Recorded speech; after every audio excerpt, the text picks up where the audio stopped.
Come and dream with me.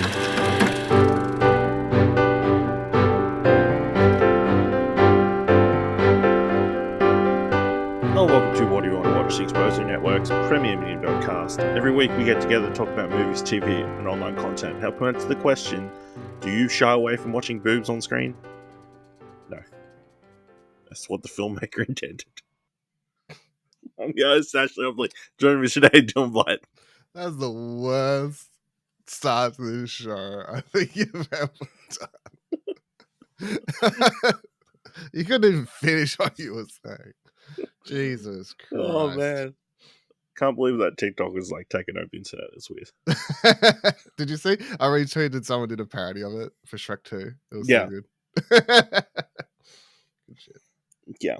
So, I'm sure you know about it, but yeah, it was a woman who, her and her partner, do not like, or he doesn't want to watch. No. It really triggers him. Yeah, apparently the full story is that he had like a porn addiction, or like she was traumatized by him watching porn behind her. Well, back. we found out since she's there, she's like ultra Christian. Ultra Christian, yes, that, yeah. But yeah,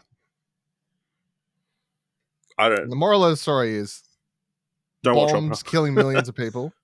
Fine. Florence Pugh's bare breasts. Florence Pugh's bare breasts. Blasphemous. Yeah.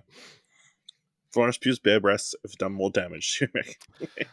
Yeah, to the world than nuclear Florence bomb. Pugh's boobies have done is worse than Hiroshima. Is what we're. Yeah, that's what I'm hearing from this lady. Is what we're taking away from this. Yeah. On today's episode, what do you want to watch? We talk about watch history, go over some film news, giving some thumbs to trailers, and let you know this week's top three. Kick things off, Dylan. You've got a review over at explosionnetwork.com for Strays, the latest animal comedies voiced by Will Ferrell. You have a 2.5. Tell us how you really feel about Strays. It's a fucking shit movie. Did you watch this or no? No, I have not gotten around to watching it yet. Yeah, skip it, eh? Yeah, so I think this is a bad movie. I think this is I don't think it's funny at all. I think it's just like I think this is what we need to stop letting happen, which is just the most like we're gonna sit out to make an R-rated comedy, and like that's fine, I guess, to a degree, but like then if you look at a movie like Joyride, and I still want to watch, and that's the one I call out my review. Like Joyride, fantastic, we love it, right? Raunchy adult comedy, done well. Watch that, it's great. By all accounts, I've heard no hard feelings or whatever is decent as well. Jennifer, what's her name? Jennifer Lawrence. Jennifer Lawrence. Yeah. By all accounts, I've seen that's like decent as well. Strays is like, let's do R-rated, but all the jokes are just like so just. I say in my review that I'm just very doubtful this is even written by Dan Perrault, who's done we really like the TV show what's the Players, and then the dog shitting Netflix one. What the fuck's that called? Where the fake comedy, the fake documentary. Whatever that's called, where someone's shitting at the school. Like all those like you got it. That one. People know what I'm talking about. But American Vandal, that's it. American Vandal. So all these things with a lot of potty humor and stuff, but done well and smart. And then this, I swear, was written by AI. I'm very doubtful it was written by him at all. I cannot believe it. It just is the most like went into some AI program and write 2 dogs. They're voiced by Will Ferrell and Jamie Foxx. It's an R-rated comedy. Write me a script, and I swear that this is what garbage came out. I didn't find it funny at all. I think the story's boring. It's literally Homeward Bound, but R-rated. Voice cast is whatever. I don't know. I just thought it was shit. To be completely honest, I thought it was shit. Wow. Well, we can give it 2.5 if I had anything nice. Yeah, I mean, yeah. It's pretty telling. It's surprising. So why is it surprising? Yeah. Yeah. I know. I've seen a scale of reviews on this one, so it definitely feels like it's going to hit certain people's humor button or not. So I don't know if I'll rush out and see it now because But like I like some of these, like I like dumb movies sometimes when they're done well. Like I think like Cocaine Bear is another example of like a just dumb ass movie, but it's fun. Like I wouldn't give Yeah. like it high marks, but mid marks or whatever. Do you feel But like it just goes for the lowest denominator joke? I just think it goes for the the lowest grossest? denominator, and it's just shit. Like it's not new. It's just I don't know. I just feel like it was just the most paint by numbers, boring ass, unfunny movie I've watched in ages. To be completely honest, Right. the trailer was good, but also the trailer has all the best parts. And if you watch the trailer, that's like you could make a 5-minute short film version of this that would be funny, but then all of the jokes that you see in the trailer in like full context and everything either go for way too long or they just don't hit as well, and they're just it's fine. Okay, so that's Strays. Check out Dylan's review. I've seen Haunted Mansion, the new upcoming film from Disney based on the theme park ride. It's technically the second version of the Haunted Mansion adaptation that they've done. I guess Yeah, the I've seen third. that Eddie Murphy one. Yeah, technically the third if you count the Muppets Haunted Mansion film that they did on Disney count Plus. So this one's directed by Justin Simonian, who did Dear White People and Bad Hair, and stars Lakeith Stanfield, Owen Wilson, Rosario Dawson, Danny DeVito, Tiffany Haddish. So Lakeith Stanfield plays a former astrophysicist who marries a woman who's a ghost tour guide. She dies, and but while they were together, he built this like camera that can, in theory, take pictures of ghosts. Cut forward to several years, his wife has passed away. A young mother, played by Rosario Dawson, and her son move into a mansion, and they quickly realize it's haunted.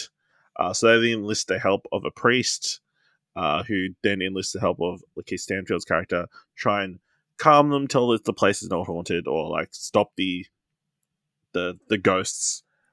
But everyone who enters the mansion is unable to leave the mansion without ghosts following them.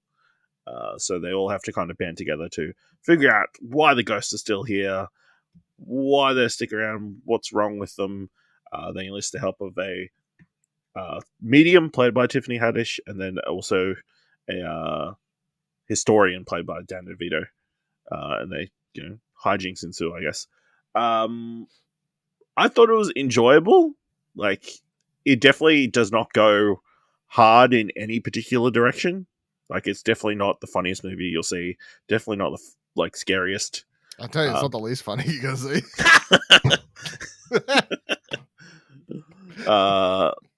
It's definitely not the most heartwarming. I feel like it's just, it's a family horror movie, I guess. Like, it's probably the easy comparison. It's in the vein of the house with was it the house with the clock in the walls?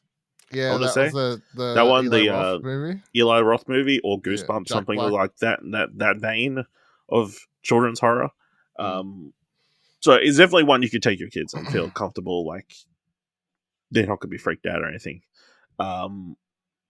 Even though like it's mostly adult characters, so I don't know how much kids will love that. But I mean, the effects look fine. I enjoyed all the performances; like they're all likable enough characters and that kind of thing. I just yeah, it there's nothing standout-ish about it. Yeah, and then there's a major like kind of reveal that is kind of feels like comes out of nowhere. Like the foreshadowing for it is not done very well,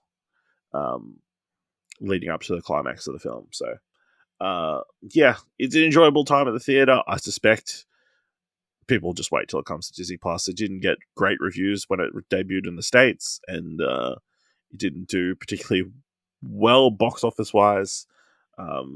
But it's coming out like I feel like maybe they should have waited like another couple of months if they were going to delay it so much. Why wouldn't you just release this like in the lead up to Halloween? Unless they want to get this on Disney Plus in lead up to Halloween. How annoying's Jared Leto? I mean, not really boring because he's he plays the Hatbox ghosts. So he's the villain. I mean, he can't really play a method, so He's like, I actually killed myself, and he actually came back and decapitated reanimated himself. corpse. Yeah. Yeah. I mean, he's barely noticeable, to be perfectly honest. So he's not that annoying, you know. Yeah, overall, it's fine. Yeah, there's some interesting set pieces. There's some cool visuals in there, but you know, it's enjoyable enough. All right, moving on. Dylan, following up from last week, we watched the trailer for Vacation Friends 2. Now you've watched Vacation Friends. I did. Remember I was saying before about the sometimes dumb adult movies I can enjoy? Falls into the category. Oh, good. So after watching that trailer we talked about last week for the second one, I think I went straight from recording to getting lunch to just watching it, to be honest. So I was like, you know what, fuck it, I'll put it on now. Seems like a good, because the thing is, in case people don't know, why would they? Why am I saying, like, the days we record this podcast, Tuesdays is my sad day. So like usually after we get done recording like 2 podcast sessions, we do Platt and we do this. Usually by the time we're done, I'm like, I just want to chill for a bit before I like go back and like try and do some actual website work or something. So like jumping off this and then being like, yeah, fuck it, Vacation Friends sounds like a good Saturday, my Saturday afternoon movie. So yeah, it was quite fun. I've really enjoyed John Cena. So the plot for the first film is literally, so Lil Ray Howery and Yvonne Orji play a couple who are going this holiday to fucking, I don't know, the Bahamas, or, you know, some really beach life, you know, fancy thing. And they get there and he's prepared this like fantastic like suite he's like rented out or whatever, and then they go to get to the room and it's flooded from above. Turns out John Cena and his partner, played by Meredith Hagner, is they've accidentally flooded the spa above them in the room above, and now all the water seeped down. So they're sort of annoyed, but then John Cena's character, so Ron and Kyla, these just they're this the white couple that are super obnoxious and annoying, and they're doing drugs at all point, and nothing seems to annoy them at all, and life just all seems like a joke, and they're just absolutely fantastic. They're like the stupidest characters that don't seem like they would be real people, and it sort of just works. Especially, I don't know, John Cena sometimes just lands these roles where I'm like, you can do comedy like quite well in these where you get to sort of play out of the thing. Lil Ray Howery is just doing Lil Ray Howery, which is like, you know, yelling and complaining about the, you know, if you've seen him in other movies, like it's just him, but it's fine. It works for this as well. I don't want to say there's anything like super, like the arc for the characters, if you want to call it that, is like, I enjoy how this movie seems like it's a rom-com when it starts, because you got the introduction of their characters, but as it goes along, it's actually like, it's not really a rom-com, it's actually a friend com, I guess. Like it's about how these two couples form a friendship as couples, instead of like the couples having fights with one another, which would be the way it usually goes and stuff.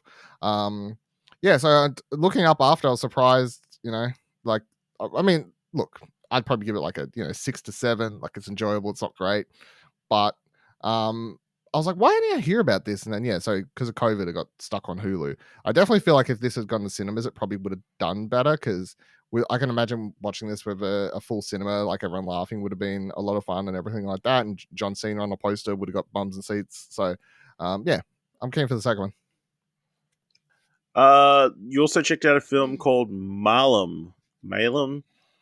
So Malum is I found out after. So who's the director? What's the director's name? I don't know much about this filmmaker until this. Anthony DeBlasi, right? DeBlasi. So he's done a movie that I've never watched called, and I'd heard of for ages, called Last Shift in 2014, which is the same plot as this film, Malum. So he chose to remake his own movie about 10 years later, because he has more money now, and like slightly changes some story elements from what I could see and stuff like that. Anyway, so Malum is the story, and I guess Last Shift, if you want to go watch the older version, is the story of this police officer who, her father at the start of the movie, in this one, he's just captured all these members of this cult, brought and it's like managed to save a few people that were like caught amongst this cult before they could be killed and stuff like that. And then the movie starts with her father, and he's like sort of down. You can tell he's sort of distraught from what's gone through this. And then something clicks or something goes wrong. You don't really know, and he shoots a bunch of police officers before the police officers like kill him. No, sorry, they try to capture him, and then he shoots himself.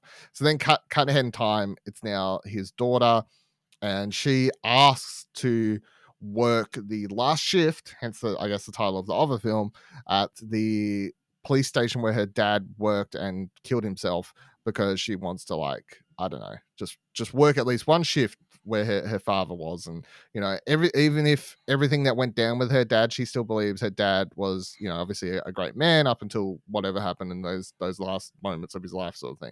So she wants to work there, but as soon as she gets to the police station, weird shit starts happening, like ghostly weird shit, spirity weird shit. Are the spirits of these cult members still in there? Are there members of the cult out there still trying to fuck with her? A fucking pig gets dropped off at the front of the police station at one point. Like lots of weird shit. There's a homeless dude wandering around. Gets very weird.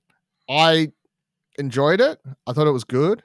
It fucking jumps a shark, I feel like, at the end, and I had to quickly look up the major differences between, if it was the same between this and the original, and that's sort of the start and the setup between the relationship and the way the father died, and the ending are major changes. So in Last Shift, the dad was killed on the line of duty, whereas in this one he's like more directly tied and like kills himself, and like it's a bit more traumatic and stuff like that. So some interesting changes. I enjoyed it. It's definitely, as I said, goes very fucking weird by the end. You can tell, and I looked up some scenes from the Last Shift. You can tell there's a lot more money in this one, especially for creature designs, like makeup, special effects. Like when this movie gets gory, the blood blags are plenty. Is how I would put it. So, but yeah, I think the only other thing I really didn't like. It's nothing against the actress. Like, so Jessica Sula plays the main character, Jessica Lauren. She just, like, I really struggled. I just don't feel like there was enough for that character, enough given. And there's a relationship with her mother as well that they have in the film, but there's like barely anything of that. And by the time it becomes important, like there's a scene at the start of the movie, and then like she shows up towards the end. I'm like, I just don't feel like I had enough time between these two characters to really care about this relationship or anything like that.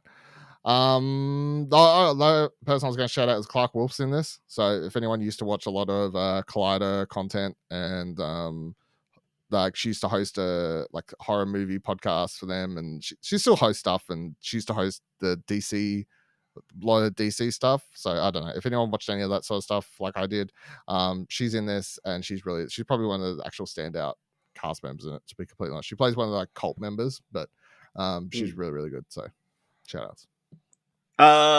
So I watched a documentary called My Old School. So it's centered around a student called Brandon Lee who enrolled in Birdston Academy in 1993 in Glasgow, Scotland. Normal student, joins the school, kind of integrates himself to the school community, becomes a really good student, starts making friends, becomes a lead in the school play. 2 years later, a massive secret is revealed about him, and it changes like what everybody thought about him and the impact that had. So the documentary finds all the former students, all his former classmates, and kind of interviews them on recollecting the events of that 2-year period. But the kind of standout thing that will probably catch people's eye is the Brandon Lee did not want to be seen on camera, but he did give audio interviews. So to display that, they got Alan Cummings to lip sync to his audio performances. So he's on screen lip syncing to the audio interview and doing performance that way. Because Alan Cummings was set to play Brandon Lee in a movie that fell through. And that's why that's the connection as to why he came and did this. I found it really enjoyable. Like, I kind of knew what there's clearly the secret that I knew beforehand, or like I got the inkling of what it was like pretty early on. But I don't think it really affects anything if you knew what the secret was. It is, yeah, it's just really well done. Like it really interesting. Like having people's different memories of what actually happened and what took place, and then them trying to figure out why they didn't work it out earlier and that kind of stuff. It's also got this really cool animation cut in between to like do flashbacks to events that happened and that kind of stuff. Yeah, just a really interesting documentary. It doesn't answer all the questions that I have at the end. There's like one thing that this person does that doesn't really make a lot of sense. But yeah, it's a fascinating documentary. Yeah, it's also the director is one of the former students, which is why it kind of has like personal ties and that kind of stuff. And he kind of was able to interview or have like a personal connection with all the interviewees and that kind of stuff. They were able to get like a lot of archival like photos and footage and that kind of stuff. So definitely worth checking out. It's currently on Doc Play. I don't know if it's available anywhere else. Dylan, you've been watching some Chainsaw Massacres this week. I have. Any reason in particular? Yeah, it's the 40th anniversary. Oh, okay. I mean, yeah. So the Of the actual murders or the movie? Oh, all of it. I think, right?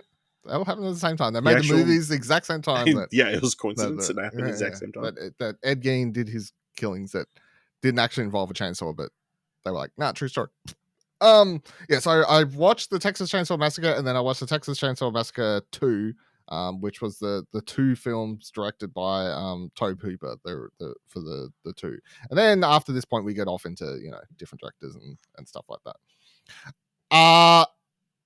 I think the first one holds up. I love the first film. I understand that if you try to watch it now, like if you're coming into like you're like I'm really getting into horror movies and I'm fucking 16 years old, and maybe if you've watched too many modern movies, maybe that it can be a struggle. I guess I can get it, but it is like it sort of coined the slasher and the way those films would play out, and for such a small budget. So like I do have rose tinted sort of I know it's not even rose tinted. It's just like you got those historic element glasses on for some movies, where you're watching like this is just part of cinema history. So it's like such an important.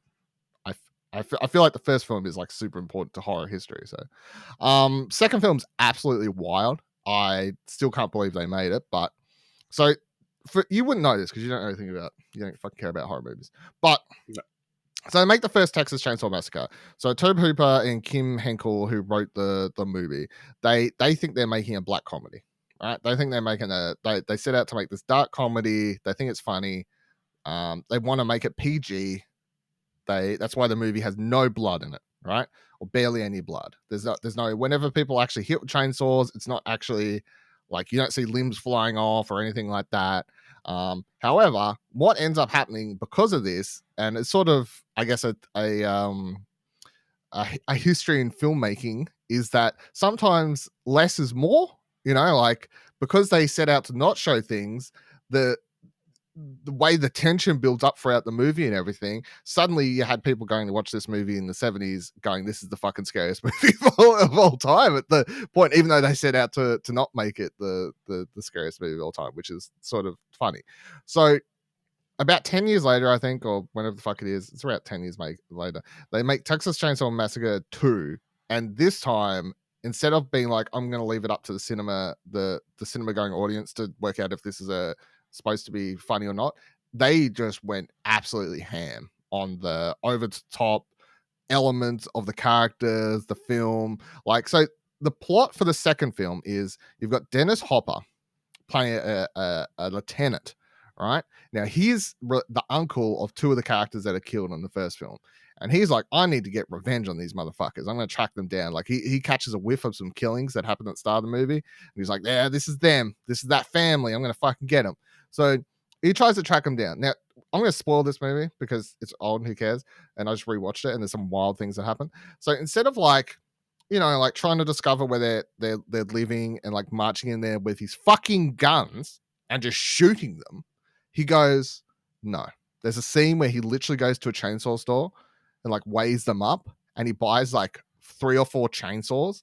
And then at the end of the movie, he's like going through the family's facility, which is apparently some really over the top underground lair for some reason. And he's got like 2 chainsaws and gun holsters. He's got one over his back. He's got one in front of him. Like, he's got 4 fucking chainsaws. Dennis Hopper's going absolutely wild. It doesn't make any sense at all. I'm like, the guns. You could have just shot them. Anyway, this is also, I think, the first or second movie of Bill Moseley, which, of course, people know I'm a big fan of because in some of the greatest horror movies of all time, aka House of a Thousand Corpses and Devil's Rejects, where he plays Otis. So he plays one of the new members of the family in this, who is like this ridiculous character who wears a vest and is like this Vietnam war vet, and he's got like all the emblems and symbols on it, and you could tell like maybe he was a hippie back in the day, but apparently he got shot in the head during Vietnam, I guess it's implied, and he's got like a leather plate on. But he just, like, the way he talks, like, if you just go watch any scene, like if you Google Chop Top Texas Chainsaw Massacre 2 and watch him talking and just try and work out if this movie was supposed to be funny or not, it's 100% supposed to be funny. It's supposed to be absolutely ridiculous. And then you've got Jim Sidow, who returns as the cook, like the grandfather or whatever. I don't know what his actual relationship is. Older brother? Fuck, I don't know. He returns as the cook from the first film. But they were like, no, it wasn't funny enough. Like the implication of cannibalism in the first movie was scary. It wasn't funny, but it was supposed to be funny. So in this movie, they had the scene where he first shows up, like 20 minutes into the movie, is you've got the main character of this film, Stretch, played by Caroline Williams. She's like on the scene reporting at a hot chili contest, and then like it turns out that he wins. The cook wins, and when he goes up to accept his award, of course, there's someone there's like, now what's your secret ingredient for your hot chili mess here? And he's like, oh, I just gotta find the perfect meat. And then she like sticks her finger in it and like eats some, implying that, like, of course they're all eating fucking human flesh, and that's very good. So I will say, if anyone's not watched Texas Chainsaw Massacre Part 2, it is a fucking insane movie. And the fact that they were like, hey, we just made one of the greatest, and people wrote about it as one of the scariest movies of all time, and it's haunted and traumatized people. And then Toby Hooper comes back and he's like, no, fuck it, I didn't want to make a scary movie. No, fucking, it's a comedy. Like, it like doubles down. But then what's even funny is that from here on out, Part 3 onwards, where they keep making, people go, look, I understand that you were trying to make a comedy, but it's a horror movie, and no one ever tries to make the franchise ever funny again. It's just like full gore, like it's a dude with a chainsaw. It's such a weird, like sort of part of cinema history how this director tried so hard to like course correct his own movie. It didn't work out. Yeah, it turns out people don't want a comedic retelling of a bunch of murder. Well, I mean, the thing is, like, so the movies start with like, this is a true story. It's not a true story at all. Like, if you and that's the other sort of thing. Is like Ed Gein is the person it was based off, and all he did was like he played with dead corpses, and that was his major crime. I think he killed like 2 people, but like in broad daylight or like in a shopping center or something. I can't remember. There's movies about Ed Gein that are like more factual. The only part I think of that's ever worked in Texas Chainsaw Massacre is in the first movie. One of the characters that doesn't return for the second one, and they imply that he died off screen, is there's a dude who was like caught playing with corpses at a graveyard. I'm like, okay, I guess that's it. But there's no chainsaw. There's no like massacre. It's just, 40 years I've been lied to. Yeah. I think it's that thing of like they put on a poster and said it's like based on a true story, and people are like, man, that makes it scarier. What were they? It's lies. Dylan, I'm really happy because we've been watching The Bear. I have been watching The Bear. Yes, that's the other thing. So I watched all the first season, and I've just watched, I think I accidentally clicked 2 episodes instead of 1, but the last episode I watched was actually the 7 Fishes episode. Oh, okay. That's the last episode. I was excited because you watched the next episode, but yeah. No, so I've only look forward to. I double clicked by accident, and then I was like, fuck it, I'll just leave it marked. Like, I'm gonna watch it anyway, whatever. yeah, so The Bear's really good. I don't know what else is to everyone. I feel like this is the most talked about TV show I haven't watched like the last like sort of 24 months. So I felt like I should catch back up to that, especially because they're only half-hour episodes. Oh, they're mostly half-hour episodes. Yeah, I mean, other than the last one that you watched. Yeah, other than the last one I watched, which I didn't realize. I clicked play last night with my dinner, and I was like, "How the fuck long is this episode going to go?" And then I clicked pause and saw it was like an hour 10 or something. I was like, "What the fuck?" I was like, "This movie's a fucking. This episode's a movie." Jesus Christ. Yeah. They got me though. I didn't even look, so my bad. Anyway, it was good. But yeah, so I don't know. Like I remember when they brought out the show and like it was it's getting nominated and people nominated as like best comedy series and stuff. I don't think this show is a comedy. Like have we been over this? As this like it's got some funny moments between Jeremy Allen White and Elon Moss Bankrat. Like those two's like arguments at times, like especially him. Like the cousin's obviously meant to be the comedic relief, even though he's a tragic character at the same time. And I really like him because he was in like a lot of Girls, so I know that, and he plays a very similar role here, to be completely honest. But that's fine. Yeah, I was like, this show's not a comedy; like it's a drama. It's got comedic elements. It has comedic elements, but I remember like I don't think it's actually a comedy. It's a drama first with some comedic elements. But the comedy is tragedy with time. So I guess so. So for people who haven't watched this show.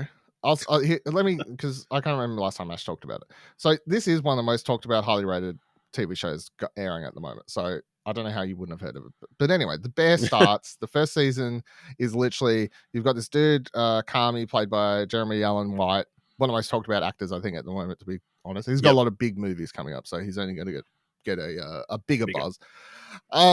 He comes back and he's like taken over. His brother left him his restaurant, which is a piece of shit restaurant.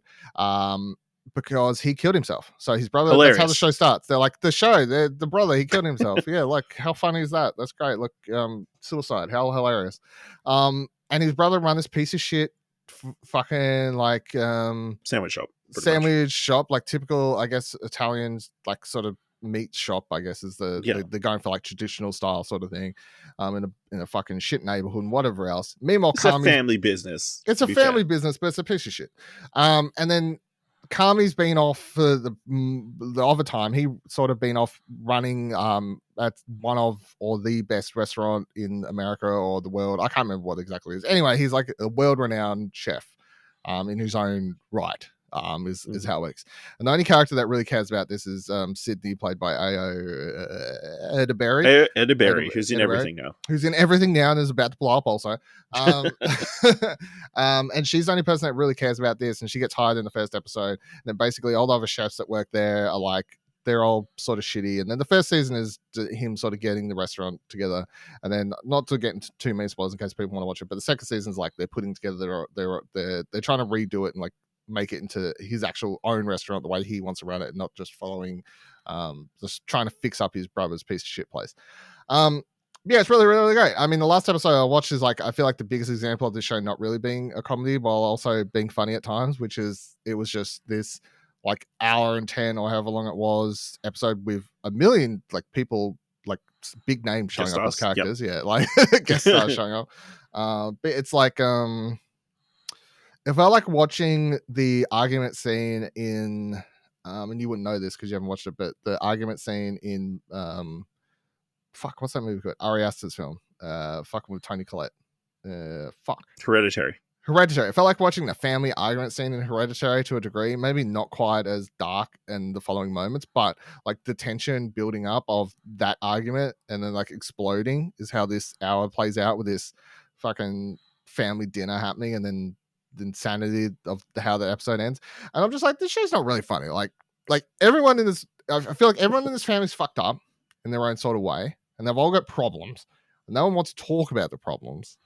They're all very like keep their feelings to themselves, and that's like half the problem.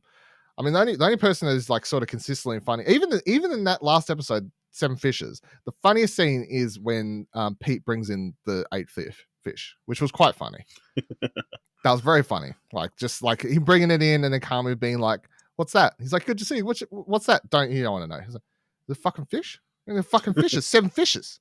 You bring me fucking fuck you. And then like even his partner, Pete's partner, Kami's sister, like coming in and being like, hey, baby, how are you? Like kissing him. What's that? A fish? You fucking kidding me? And she just chucks out the door. That was funny. But otherwise, I was like, it's fucking It's good great. shit.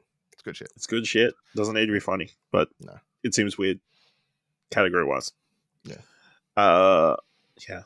I sent Marcus off in the second season just to go fucking spend a couple episodes with Will Poulter. Will Poulter. I was like, whatever, sure.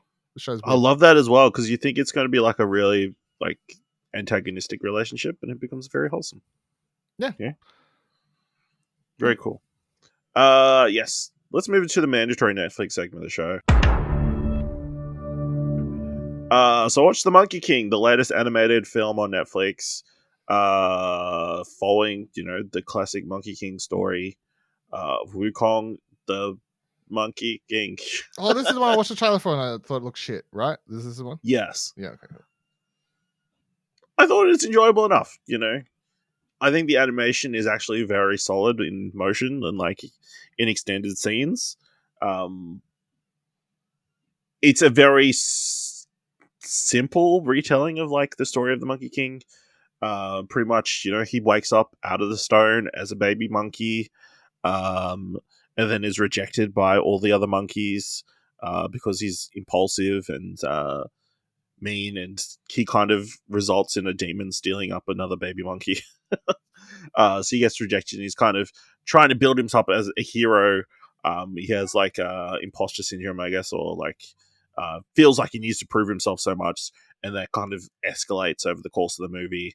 To the extent where he steals Stick, which is the classic, the infamous staff that can grow to multiple sizes and that kind of stuff. So it creates an enemy of the Dragon King, and then he thinks if he beats 1,000 demons, he'll be accepted by all the immortals up in heaven or whatever. So he sets out to do that. But then he pisses off the immortals, and then he's pissing off all those other people. And then he takes up this little girl, Lynn, joins him on a portion of his journey, to try and help him. But she has her own motives and that kind of stuff. It's a weird movie in that everybody is kind of just unlikable in a certain way. Because Monkey King or Sun Wukong is like kind of a dick to everybody in the entire movie, but it's in a likable way. Lynn has her own motivations that are kind of unlikable, and then everybody else is kind of a villain. So it's kind of weird in that regard. But it's a solid introduction to the myth. And they do leave it at a point where they could continue the Journey of the West story, which I think I would be on board for. I think the voice acting is really good. They got Jimmy Yang playing Sun Wukong, and then Bowen Yang voices the Dragon King, he's an underwater dragon. So he's got a skin condition. So if he goes out in the sun, he gets really flaky. It's very funny. So yeah, and a lot of the action is actually pretty well animated and that kind of stuff. So I recommend checking it out. I don't think it's too bad. It's a fun time. Hour and a half. Monkey King. Say it one more time. Dylan, you watched. They cloned Tyrone. Finally, one of us watched it. After it's been out multiple weeks, I'm like, I should really watch that. Yeah, I liked it. I didn't love it. I felt like it was a bit too long. Would be my major sort of thing. And the transition into the third act seems rushed, simply because the second act, I think, just had a little bit too much fun with the three characters. Just like, and I get it. Like, so John Boyega, Jamie Foxx, and Tiana Paris spent a lot of time talking and having scenes together in the sort of second act, and they're a lot of fun together. But I'm like, you should tighten that up to get to that third act a bit faster, I think, for it to work and give that a little bit more time. But the setup for this movie is, in case you have missed the trailer, it's a big Netflix one that just came out, directed by Jill Taylor. You've got, so basically John Boyega plays a drug dealer, and Jamie Foxx plays a pimp, and Tiana Harris plays a lady of the night. And they This movie looks like it's set in the 70s. It is set during the modern day. I just want to clarify that as well. That's the other thing, and that becomes that is definitely part of the filmmaking and plays into the plot even as well. But the I mean, how much is the spoil? They basically discover. I can't remember. I was trying to remember what they show in the trailer. They discover that there is a secret facility in their neighborhood where a bunch of white dudes are running experiments, and there's clones of people from within their neighborhood, and things happen from there. It's really hard to talk about the movie, I guess, because it's a lot of there was a lot of just setup and then stuff happening, but it's sort of hard to wait. But so John Boyega is fantastic, I think, in this movie. He plays like a really good hard ass, which I've seen before. Like his like the first movie I ever saw him in was Attack the Block, and he played the hard ass in that. So this is sort of coming back to that, but doing it with an American spin on it. Jamie Foxx is fantastic as well. He has his pimp hand, and he goes bam, and like he gets his pimp. I think he's having a lot of fun with this character of Slick Charles and everything else like that. And Tiana Harris is fantastic as well. She's having a lot of fun. And I just think the three of them are really, really good together as this duo, unlikely trio that team up to sort of take down this secret government organization. Kiefer Sutherland is introduced like over halfway through the movie as basically he's not the head of the company, but he's introduced as our head, like a figure person to come in who's sort of you can take as the bad guy for a point there. It's very funny at times. It's meant to be funny. Like it is something of a dark comedy, I guess. The mystery is intriguing as they try to figure out how and what this sort of what's happening to their neighborhood. But yeah, I would say that the payoff is good. I just think that it spent too long getting there, and I would have liked to have seen that second act tightened up a bit to get to the finale. All right, that's everything I watched this year. Let's move into a little bit of film news. Of course, the actor strike is still going on, and the writer strike, and apparently it's starting to hit Hollywood's bottom line. Due to the ongoing SAG-AFTRA strike, actors are currently prohibited from doing promotional work, and several sources told The Hollywood Reporter that movies currently hitting theaters are losing out as much as 15% of their box office due to the impact of lack of actor-driven publicity. Of course, it's significant because the impacts of the strikes has been so far been mostly deferred. A month-long gap in the production pipeline is going to become a real problem for the start of next year, especially for studios who are dependent on box office revenue. But corporation shareholders tend to focus on numbers quarter by quarter rather than worrying about what things will look like 2 or 3 quarters in the future. The recent round's earning calls saw execs assuring shareholders that there was plenty of TV and movie reserve, and the strikes aren't causing immediate problems. Of course, the Hollywood Reporter says insiders believe Teenage Mutant Ninja Turtles Mutant Mayhem will take a $7 to $10 million hit at the box office due to the strikes. The lack of star power and publicity for recent releases like Mutant Mayhem Strays and Meg 2 The Trench is particularly stark when compared to Barbie, the pink-infused sensation released a week after the strike began, but already had plenty of promotional material from stars Margot Robbie and Ryan Gosling banked. Is this potentially a turning point for the strikes now that it's kind of hitting studios' bottom line? Or they're just going to have to steamroll through until they get what they want? Man, they're just going to start using AI now. Now's the time to pull it out. They're like, fuck it. It's time to activate Plan B. We're just going to fire all the actors, AI only. We've got some scans of yours that you may or may not have agreed for us to use in other movies, but it doesn't matter. Well, that's interesting you say that, because another story I've got is on Friday, it's a federal judge on Friday upheld a finding from the US Copyright Office that a piece of art created by AI is not open to protection under copyright laws. The ruling was delivered in order turning down Stephen Theller's bid, challenging the government's position, refusing to register works made by AI. Copyright law has never stretched so far to protect works generated by new forms of technology operating absent any guiding human hand. Thaler, in the absence of any human involvement in the creation of the work, the clear and straightforward answer is the one given by the register: no. the judge said. So yeah, potentially based on this precedent, anything created by an AI would not technically be available to be copyrighted. Good. So if you were to computer generate a script, Yeah. that script would be for fair game for anybody else to use. Yeah. So and look, I've seen how they're getting around this. Just look at Strays. They said it was written by someone. But... Oh, come on, let's just Dylan, people can just be bad at their job, you know. I'm just kicking this dog when it's down, you know what I mean? Just called dogs. Yeah, hopefully this is a deterrent enough to like go, yeah, this AI thing, it's probably not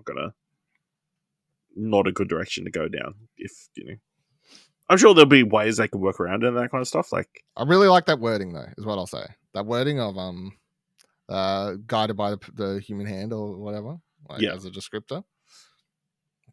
Yeah, absolutely. So hopefully strikes will be ending sooner rather than later. But no, because I saw the other day that like more people getting ready to strike. Who's up next? I saw someone else was about to jump in. I don't know. Someone else, some other, and you know what? Fucking just why don't you all just do it at the same time? Stunts. Yeah, who's not going? Directors don't need to go. They just did theirs, right? Yeah. Got stunt people. You got the riggers. You got the sound people. Yeah. The effects people. Just the effects people. That's who I was actually thinking about. It was? People. Okay. Yes, the effects people. Okay. So yeah, that's all happening. People are like, oh no, we need them to come off. We need movies to come out. I'm like, it took me 2 weeks to watch fucking They Clone Tyrone. Like, I'm good. Yeah. You're not in a rush. I'm not in a rush. All right. We got a new update on Netflix's Australian production slates.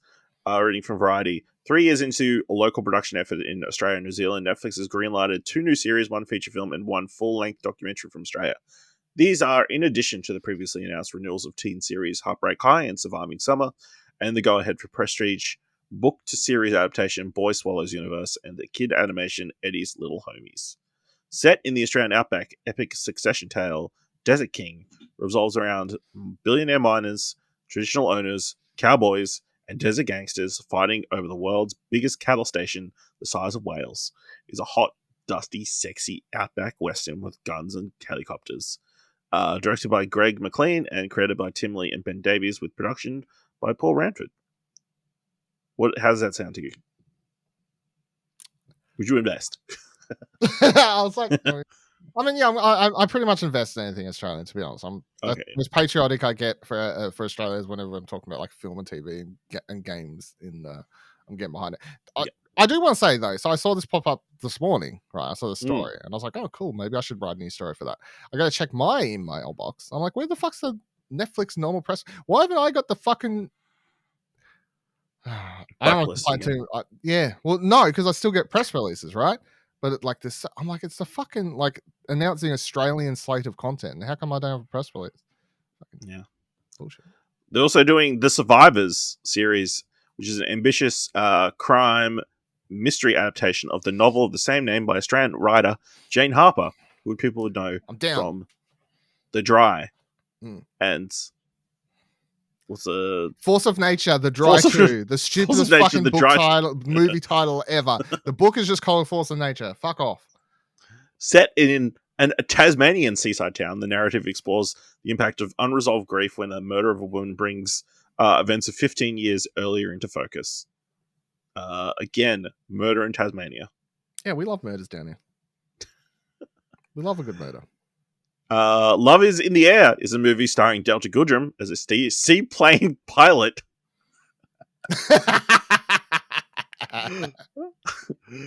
Flying in the North Australian tropics, who falls in love with the man sent to ruin her business. And I'll still invest. This is my favorite part. So other cast members include Josh Jassy, Steph Tisdale, and Roy Billings, shot entirely on location. We pushed the boundaries by shooting in glorious 8K VistaVision. Yeah. Okay. So I believe Netflix is trying to get a lot more 8K content shot, so they're future-proofing themselves for when 8K becomes a thing in 20 years. Yeah. So that Cool. that film is set to release on Netflix on the 28th of September. And then they're also doing the documentary feature 1-4 Against All Odds. Wait. Hold, just go back for a sec because I just thought of a real good joke. Right, so Okay. you see 8K. Yeah, cool. So I'm gonna log into my Netflix account at work so I can check out the 8K content, and I reckon I might be able to see Delta Goodrum's soul in that resolution. I don't know if that works. All right, move on. Go next. All right. So that's releasing 28th of September. They're also releasing the documentary feature 1-4 Against All Odds, an examination of the drill rap phenomenon that is popular in Pacific Islander and working class parts of Australia, the genre's most popular Australian group, and the specialist police force set up to stop them performing live. Are you familiar with drill rap or 1-4? No. Maybe I am. Hold on. What are they called? 1-4. Like the word 1-4. 1-4? One. Yeah, all one word. Group. Let me have a look. 1-4 Australian drill group, Western. Mate, I need a picture. Hold on. No. So what's drill rap? Drill is a subgenre of hip hop music that originated in Chicago in the early 2010s. It is sonically similar to the trap music subgenre and lyrically similar to the gangster rap subgenre. Okay. Cool. Yeah, so that's interesting. Yeah. So more Australian content. You know, they've been killing it. Apparently, the what was that? The Alice Hart series, doing great numbers like worldwide.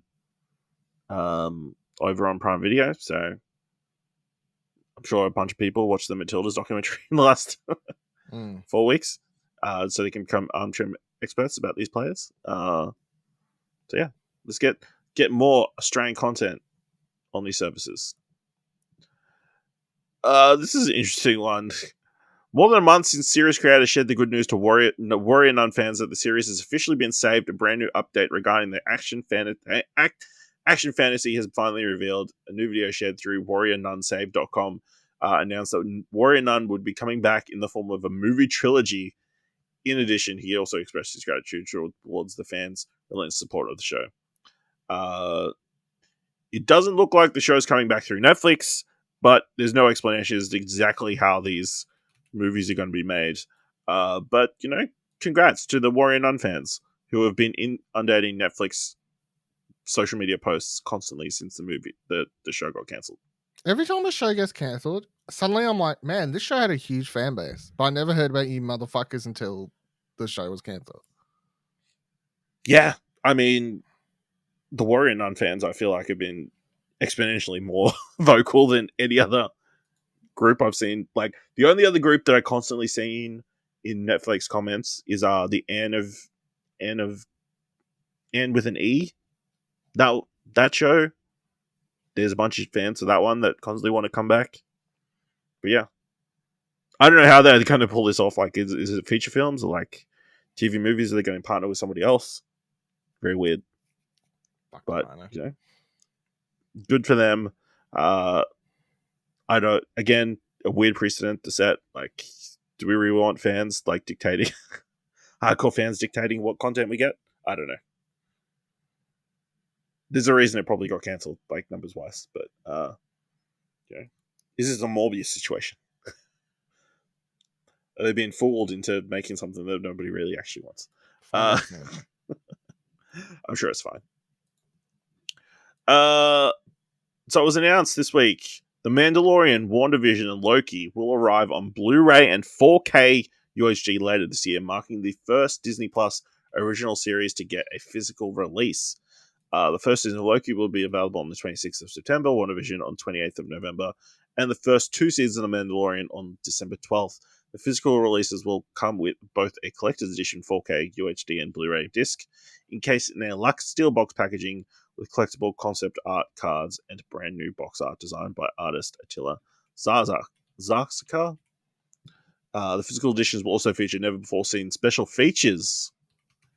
Dylan, what can we take from this? Obviously, it's not going to come directly to Australia, but it's interesting that Disney is now like putting money into physical releases of some of their original programming. I'm I'm so confused about everything. I just want to let me just boil down to some timeline of event. They pull a bunch of shows off Disney Plus that don't have physical releases, so you can't watch them anymore at all. They're nowhere. Yes. They're gone Yep. forever. Then they're like, Mhm. we're not putting physical releases out in Australia and New Zealand anymore because they don't make any money there. Fuck that shit. We're done with that shit. Gone. Let's get the fuck out of here. We're not doing it anymore. They're like, we're going to focus everything on Disney Plus. You need to give all your money to Disney Plus. That's how we're going to do stuff. And now they're like, we're going to put out some Blu-rays in America and see how it works out. I do think this is just a testing thing. That's why they've picked like sort of a couple popular things, like Yes. 2 successful, well-liked Marvel series as original shows, and then 2 seasons of The Mandalorian Yes. to see if people actually buy them. But I'm still like, I don't know what the fuck they're doing. Yeah, it's interesting. Like, obviously, this is like high-end versions as well. Like, it's not like here's Blu-ray, here's a DVD. Like, it's just the show. Yeah. Like, mass produce it, put it out everywhere. It's like high-end steelbook, collector's editions, art, like art cards, that kind of stuff. Like, do they realize that the collector's market is where, or like the collector's market is where the money is there to be made in physical media? I'm going to be honest. I'm really, in the last month, with everything happening with physical media, really making me want to spend more money on physical media. Not to say that I wasn't someone who already bought stuff, but it's actually made me want to buy more stuff. Yeah. You want to hoard more stuff. I don't want to hoard more Just in stuff. case. I just want to Support more stuff. I want to support more, physical media. So you're going to buy these? You're going to No, import because it them costs from like America? fucking $50 to import Loki. No, fuck no. All right. Fuck Yeah. Disney. And their physical of course, bullshit. this is on the heels of the announcement that Prey is getting a physical release. Yeah, I want that one actually.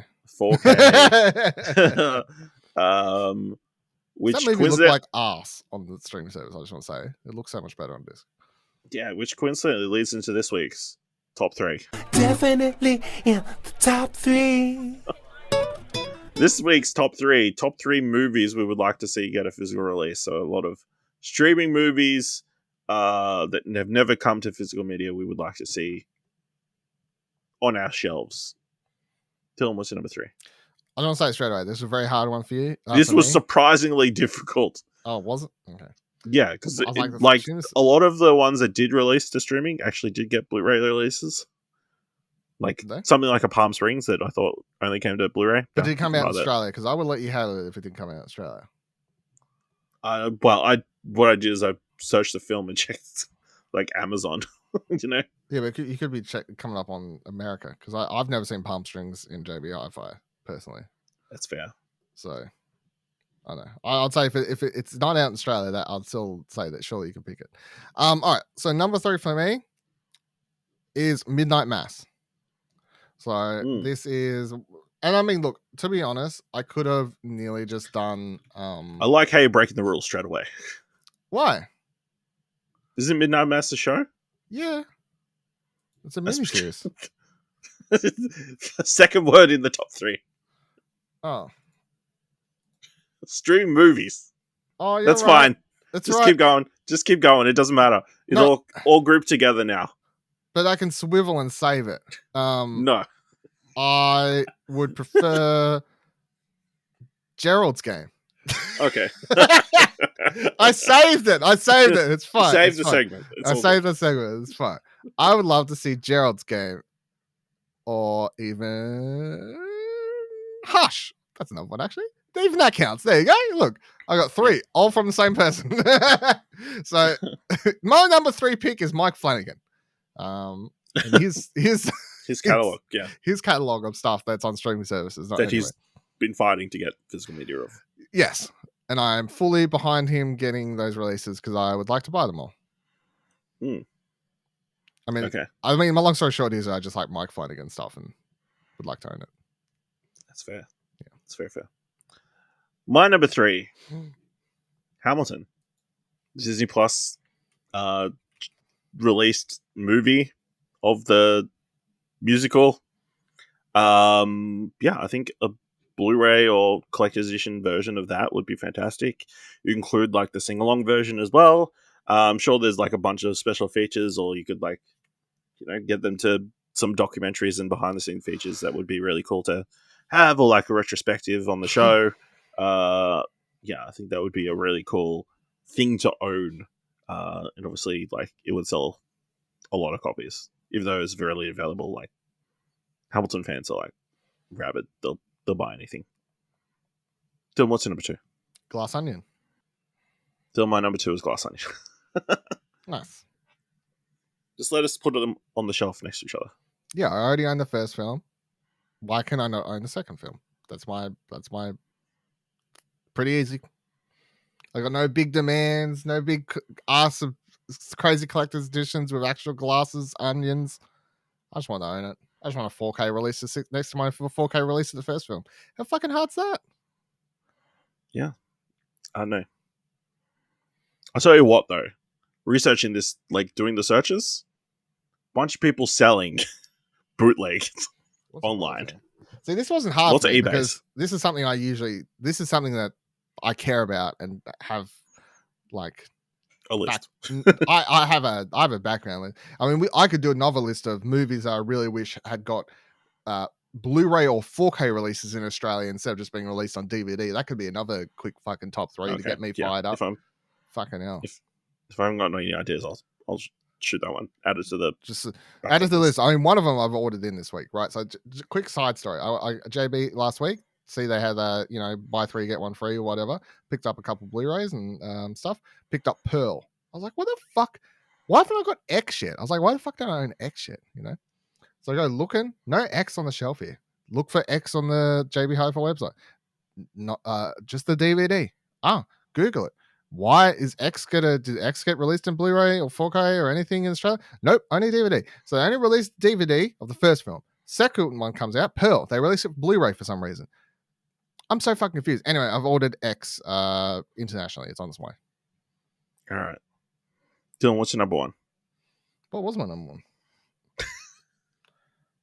1? Guillermo del Toro's Pinocchio. Oh, okay. I feel like usually a lot of films that are on streaming, dark scenes that piss me off because of the bit rate getting swallowed up arse ends that I just know would look a lot better if I had a Blu-ray, or animated films. I know that I would much prefer to watch and just have it. I know will look a lot better, brighter colors and all that sort of stuff as well, Blu-ray. So yeah, I don't know if this is just recency bias, maybe. But I don't spend all morning thinking about this list. It'll kill me. But yeah, Guillermo del Toro's Pinocchio, fantastic movie. Would love to own that.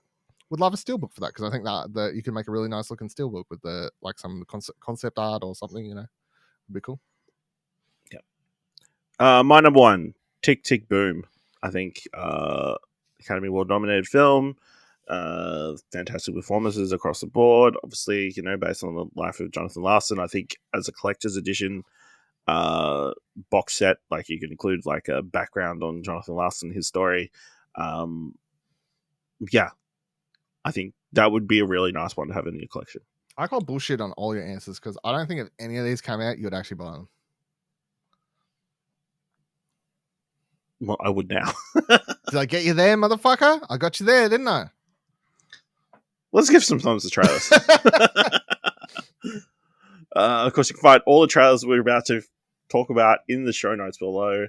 Kicking things off with The Other Black Girl, developed by Jordan Redout and Gus Hickey, starring Sinclair Daniel, Ashley Murray, Brittany Adambumola, Hunter Parrish, Bellamy Young, and Eric McCormick. Nella, an editorial assistant who was tired of being the only black girl at her company, so she's excited when Hazel is hired. But as Hazel's star begins to rise, Nella spirals out and discovers something sinister is going on at the company. Dylan, what do you think of The Other Black Girl?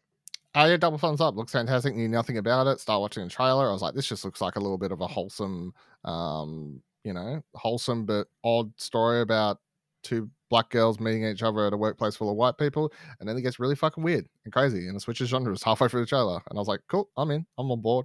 Don't know what the hell's going on, but I'm down. Yeah, I'll give it 2 thumbs up. It's definitely an intriguing trailer.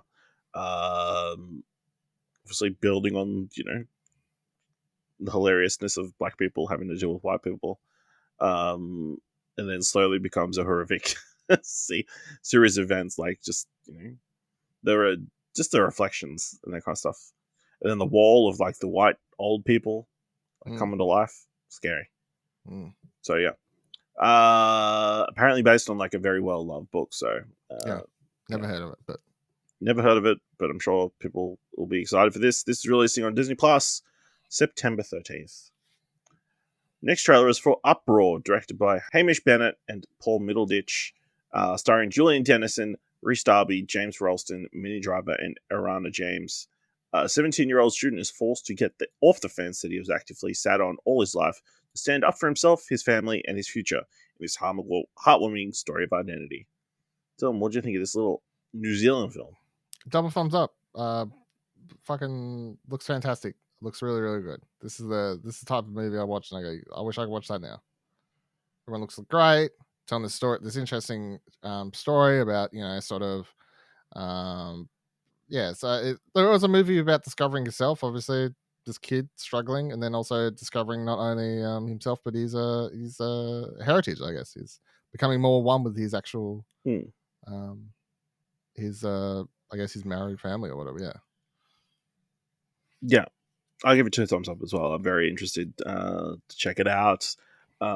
It's interesting because I always think that like racism isn't as big a deal in New Zealand, like because Maori culture is so like prominent and like it's only prominent because we see the it in haka movies is and like stuff. constantly done by like or but that's like accepted, saying that we talking national about welcome. anthems in We're talking like about welcome to country in sporting events the other day, and it's like saying that racism in Australia is the thing just because you see welcome to country. yeah, but people don't complain about the hakas being performed. You know what I mean? How do you know people over there don't complain about hakas being performed? That's fair. That is fair. But yeah, this looks really interesting. Julian Dennison looks really good. Yeah, I'm very keen. So I think it's already out in New Zealand, but is releasing here in Australia on the 30th of November. Next trailer, She Came to Me, directed by Rebecca Miller, starring Peter Dinklage, Marissa Tomei, Joanna Kulig, Brian Darcy James, Anne Hathaway, Harlow Jane, and Evan Ellison. Composer Stephen Loudon is creatively blocked and unable to finish the score for his big comeback opera at the behest of his wife Patricia, formerly his therapist. He sets out in search of inspiration and finds much more than he bargained for. Tom, what do you think of She Came to Me? Double thumbs up. Looks really funny. I'm keen. I don't know. I'm interested because I know this has already got reviews and it's out in America. It's got very mixed reviews, so I'm intrigued. But as far as the trailer goes, double thumbs up. It looks I think it looks very funny. Yeah, 2 thumbs up as well. I think it's very well put together trailer, like building up the premise, setting up the characters. Anne Hathaway looks very funny as a therapist who's kind of a clean freak. Marissa Tomei is like the tugboat captain who's just... I'm your muse. What? I thought I was angry at you, but I thought I was. Now I realize I'm your muse. Yeah, looks funny. I'm definitely going to see how that all plays out. Yeah, like you said, I think it debuted at Berlin earlier this year, or like one of those earlier film festivals, and got mixed reviews. But I'm definitely keen to check this out. So it is releasing wide on the 29th of September in the States. No Australian release date. Next trailer is for the Persian version, directed by Mariam Keshavaz, starring Leila Mohammadi, Nisho Noor, Bijan Danishmand, Bella Warder, Tom Byrne. When a large Iranian-American family gathers, a family secret is uncovered that catapults the estranged mother and daughter into an exploration of the past and discover they are more alike than they know. Dylan, what did you think of the Persian version? Double thumbs up again. I thought it looked really funny and great, and I keen to watch it. I don't know. It's having a week where I was watching all trailers. I'm like, these are all good trailers. I don't know. Yeah, I got much. It didn't like, it's weird. Like I think the trailer's double thumbs up. It didn't like super jump out to me at the same time, but like I was also like, this solid. I'd watch. Yeah, this 2 thumbs up for me as well. Like, an interesting look at a family unit that you don't necessarily see a lot of, and then the hilarious situation of a gay woman becoming pregnant from a man who was dressed up as a woman. He's an actor. Interesting. And he's an actor. Mm. Very interesting, and just the style of the way it looks like it's going to be told, like Fleabag-esque, I guess, speaks to me and has me very interested. So, I believe this debuted at Sundance earlier this year. Took home like a few different awards, including the audience award for a drama. So, or dramatic category or whatever. Talking so about yeah, awards. yeah. So very exciting. This one releasing limited in the US on October 13th. No Australian release date.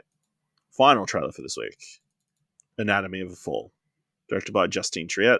Starring Sandra Hüller, Swan Arloud, Milo Machado Grainer, Antoine Reinartz, Samuel Thies, Jeannie Beth. Sandra, a German woman, is arrested for murder in France following her husband's death in the snow under mysterious circumstances. Having the couple's blind son as the only witness of her husband's death, Sandra tries to prove her innocence during the trial. Of course, did very well at Cannes from memory. Yep. So, Dylan, what did you think of this trailer for? Oh, it took home the Palme d'Or, so yes, it did extremely well at Cannes. The 2 films that were the most talked about were this and The Zone of Interest, both starring Yes. Sandra Hüller. Yes. Yeah, I'm very keen. Trailer looks great. Looks like a tense thriller. Fantastic. Can't wait to watch it. Double thumbs up. I don't need to see any more. I feel like I saw too much, to be honest, but I'm down. Let me watch it next year. Probably. It's a fucking neon release. Yeah, so, is it going to be in Tasmanian in Launceston cinemas? No. Don't know. But yeah, looks incredible. Like, very interesting setup.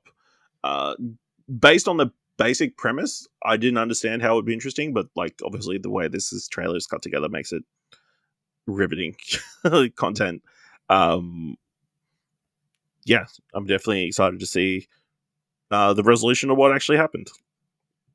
All right, so this is releasing in Australian cinemas on the 25th of January, 2024. That's so far away. Dylan, this week, what do you want to watch?